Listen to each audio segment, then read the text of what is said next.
وبركاته. الحمد لله القائل واتقوا فتنة لا تصيبن الذين ظلموا منكم خاصة واعلموا أن الله شديد العقاب. أشهد أن لا إله إلا الله وحده لا شريك له وأشهد أن محمدا عبده ورسوله. اللهم صل وسلم على سيدنا محمد وعلى آله وصحبه أجمعين. أما بعد فيا أيها المسلمون اتقوا الله وأوصيكم وإياي بتقوى الله فقد فاز المتقون. قال الله تعالى يا أيها الذين آمنوا اتقوا الله حق تقاته ولا تموتن إلا وأنتم مسلمون. Sidang jemaah yang dirahmati Allah, marilah sama-sama kita meningkatkan ketakwaan kepada Allah Subhanahu wa taala dengan penuh ketaatan, keyakinan dan keikhlasan, yaitu dengan melakukan segala suruhannya dan meninggalkan segala larangannya.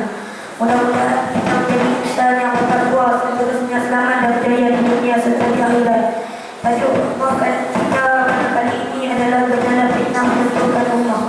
Sidang jemaah yang dirahmati Allah, fitnah bermaksud tuduhan sama ada fitnah, bisa dan sebagainya yang berada-ada bertujuan memburukkan atau memusnahkan seseorang, sesebuah institusi atau kumpulan dan seumpamanya.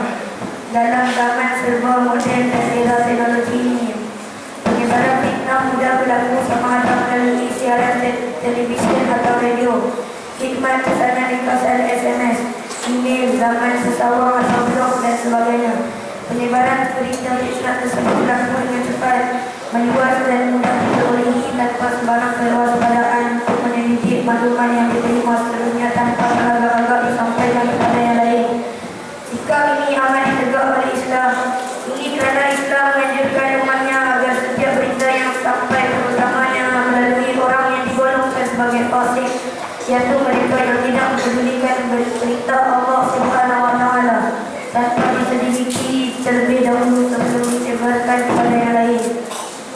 Firman Allah Subhanahu wa taala dalam surah Al-Hujurat ayat 6, Ya ayyuhallazina amanu in ja'akum fasiqun binaba'in fatabayyanu an tusibu qauman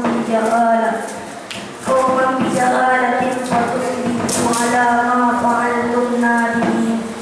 Wahai orang yang beriman, jika datang kepada kamu seorang fasik membawa sesuatu berita, maka sedikit-sedikitlah untuk menentukan kebenarannya, supaya kamu tidak menimpakan sesuatu kaum dengan perkara yang tidak diingini dengan sebab perjalanan kamu mengenainya, sehingga menyebabkan kamu menyesali apa yang kamu telah lakukan. Berdasarkan ayat tersebut, wajib bagi setiap muslim menghadapi segala berita yang diterima supaya tidak terbalik dalam kancah berita berunsur fitnah. Sebarang berita yang diterima terlebih dahulu perlu dipastikan kebenarannya. Kebijaksanaan dan kewarasan pikiran amat penting digunakan bagi memastikan tidak terpercaya dengan berita berunsur fitnah.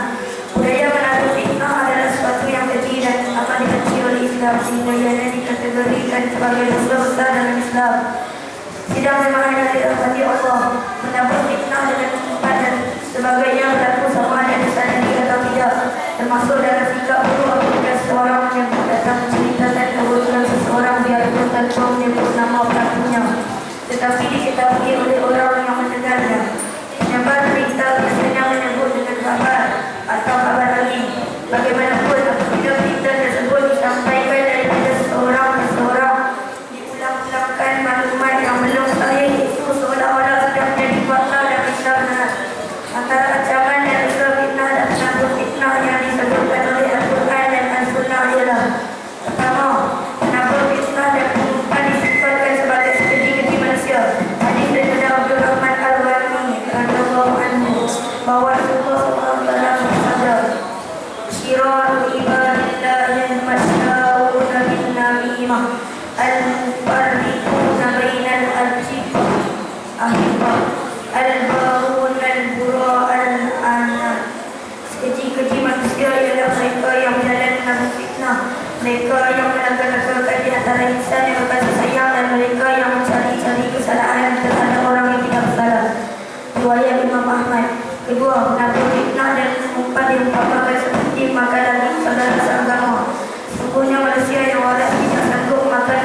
manusia. Ini kan pula daging saudara sendiri. Firman Allah Subhanahu wa taala dalam surah Al-Hujurat ayat 12. Ya ayyuhalladzina amanu ijtanibu katsiran minaz-zanni inna ba'daz-zanni ism wa la tajassasu wa la yaghtab ba'dukum ba'da ayuhibbu ahadukum an ya'kula lahma akhihi maitan fakarihtumuh wattaqullah innallaha tawwabur rahim. Wahai orang yang beriman, ketahuilah kebanyakan daripada sangkaan kerana sesungguhnya sebahagian daripada sangkaan itu adalah berdosa. Janganlah kamu mengintip atau mencari-cari kesalahan dan kebaikan keaiban orang. Janganlah setengah kamu mengumpat setengah yang lain. Adakah seseorang daripada kamu suka makan daging saudaranya yang telah mati? Jika demikian keadaan mengumpat, maka sudah tentu kamu jijik padanya. Oleh itu, penuhilah larangan yang tersebut dan bertakwalah kamu kepada Allah. Semuanya Allah Maha Penerima Taubat lagi Maha Penyayang. Namun fitnah dan mengumpat sesat di dalam kubur. Hadis daripada Ibnu Abbas radhiyallahu anhu bahwa Rasulullah SAW bersabda, Innahuma la yu'azzabani wa ma yu'azzabani fi kabir amma ahaduhuma fakana la yastaqibu minal maut wa amma al-akharu fakana yamshi bin namimah.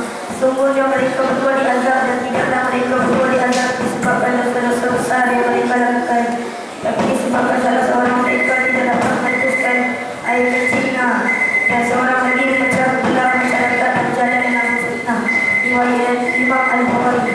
Keempat, Nabi SAW menyebut bahwa orang fitnah tidak masuk surga. Hadis dari Hudzaifah radhiyallahu anhu bahwa Rasulullah SAW bersabda, la yadkhulul jannata fattar, tidak masuk surga orang yang suka Nabi fitnah. Riwayat Imam Al-Bukhari. Barakallahu li wa lakum bil Qur'anil azim wa nafa'ani wa iyyakum bima fihi minal ayati waz zikril hakim wa taqabbal minni wa minkum tilawatan innahu huwas samiul alim. Aqulu qawli hadza wa astaghfirullahal azim li wa lakum wa lisa'iril muslimina wal muslimat fastaghfiruhu innahu huwal